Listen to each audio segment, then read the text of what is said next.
تعمیر کے پر جو ہے نا وہ پابندی لگا دی گئی ہے، اور اگر کوئی جبرن جو ہے نا وہ زرخیز زمین کے اوپر تعمیر کرے گا تو اس کو 30 لاکھ روپیہ فی مرلہ جو ہے نا وہ جرمانہ پے کرنا پڑے گا۔ اگر کوئی کسی کی زمین کاشت کے قابل ہے، زرخیز ہے، وہاں سے فصل لگائی جا سکتی ہے، اگر وہ اس زمین کو بنجر رکھیں گے تو اس کے لیے بھی جو ہے نا یہ جو ہوا ہے کہ اس کو 50,000 روپیہ فی کنال سالانہ جو ہے نا اس کے اوپر بھی جرمانہ کیا جائے گا۔ میں یہ سمجھتا ہوں کہ آزاد کشمیر میں اس سب سے زیادہ جو انکم ہے وہ حکومت نے ابھی ایک ٹارگٹ رکھا ہے کہ فشری کے لیے، مچھلی پیدا کرنے کے لیے سالانہ جو اس کی انکم ہے وہ 3 ارب روپے کا انہوں نے تخمینہ لگایا کہ مچھلی پیدا کی جائے اور مچھلی جو ہے نا اس کو سیل کیا جائے۔ اس سے بھی آزاد کشمیر کے اندر انکم بڑھے گی، وسائل آئیں گے اور وہ وسائل آزاد کشمیر کی عوام کی تعمیر و ترقی پر صرف ہوں گے۔ اسی طریقے سے لائف سٹاک کے حوالے سے یہ گائے، بھینسیں یا دیگر جو بھی اس کی چیزیں ہیں، اس حوالے سے بھی حکومت کام کرنے جا رہی ہے، اور کسان جو ہیں ان کے لیے حکومت نے یہ جو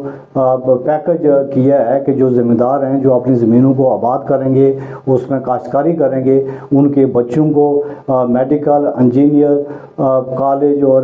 یونیورسٹیز میں ان کو داخلے بھی دیے جائیں گے۔ اگر وہ اچھی کاشتکاری کریں گے تو ان کو انعام بھی ملے گا اور ان کو تمام وسائل وہ حکومت فراہم کرے گی۔ میں یہ سمجھتا ہوں کہ جس طرح حکومت یہ زراعت کے شعبے میں اور جس طرح آگے خاص کر پھلدار درختوں کے حوالے سے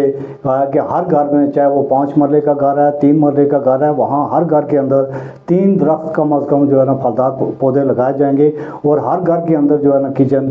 گارڈن قائم کیا جائے گا تاکہ ہم فروٹ میں بھی خود کفیل ہو سکیں۔ اگر آزاد کشمیر حکومت یہ زراعت کے شعبے میں اور اس کے بعد فروٹ کے شعبے میں اور فشری کے شعبے میں اگر یہ خود کفالت ملتی ہے تو میں یہ سمجھتا ہوں کہ آزاد کشمیر کہ عوام کا کوئی مسئلہ نہیں رہے گا، روزگار بھی ملے گا اور لوگوں کو جو ہے نا وسائل بھی مہیا ہوں گے۔ اس پر حکومت سنجیدگی کے ساتھ عمل کر رہی ہے۔ جس طرح آزاد کشمیر میں انڈسٹری زون کو جو ہے نا وہ پروموٹ کیا جا رہا ہے، اسی طریقے سے کامیاب خواتین پروگرام شروع کر دیا گیا، نوجوانوں کو ہنرمند بنانے کے لیے ان کو ٹریننگ دی جا رہی ہے، تو یہ ساری حکومت اپنے وسائل سے کر رہی ہے۔ جب آزاد کشمیر کے خواتین اور حضرات نوجوان جو ہے نا، بچے اور بچیاں جو ہے نا وہ باہنر ہوں گے، وہ اپنے گھر میں ہوم میڈ انڈسٹری قائم کریں گے تو اس سے خطہ بھی خوشحال ہوگا اور لوگ بھی خود کفیل ہوں گے۔ اور میں یہ سمجھتا ہوں کہ اس 75 سالہ تاریخ میں پہلی مرتبہ کوئی پرائم منسٹر آزاد کشمیر کی عوام کو اس خطے کو ملا ہے کہ جس کی نیت عوام کی بہتری کے لیے، عوام کو روزگار دینے کے لیے، عوام کو خود کفیل بنانے کے لیے ہے۔ اور میں یہ سمجھتا ہوں کہ یہ ہماری کشمیری قوم کی بدقسمتی ہوگی کہ اگر وہ وزیر اعظم آزاد کشمیر کی جو پلاننگ ہے، جو ان کا ویژن ہے، اس سے فائدہ نہ اٹھا سکیں۔ جی بہت شکریہ سردار زاہد توسو ہمارے ساتھ موجود تھے۔ بہت ساری چیزیں ایسی ہیں جس میں گزشتہ 75 سالوں میں ہم نیچے گئے ہیں۔ زراعت کا شعبہ خاص طور پہ یہاں پہ ہم آزاد کشمیر میں ہم اپنے بزرگوں سے سنتے تھے، ہم جب چھوٹے تھے ہم دیکھتے تھے کہ خود کفیل تھا آزاد کشمیر، لیکن آج پاکستان سے ملک کے دیگر حصوں سے آٹا یہاں پر آتا ہے اور من مانے جو ریٹس ہیں وہاں پہ آٹے کے وصول کیے جاتے ہیں۔ تو اس حوالے سے آزاد کشمیر حکومت کی جو پالیسی ہے، کنسٹرکشن کے حوالے سے جو پالیسی ہے، وزیر اعظم آزاد کشمیر سردار تنویر الیاس نے جو اسمبلی کے اندر تقریر کی اور کنسٹرکشن کے حوالے سے، شہروں کی پلاننگ کے حوالے سے، انجینئرنگ کے شعبوں کو اسٹرانگ کرنے کے حوالے سے جو بات کی ہے، اس کو پورے پاکستان میں سراہا جا رہا ہے۔ اور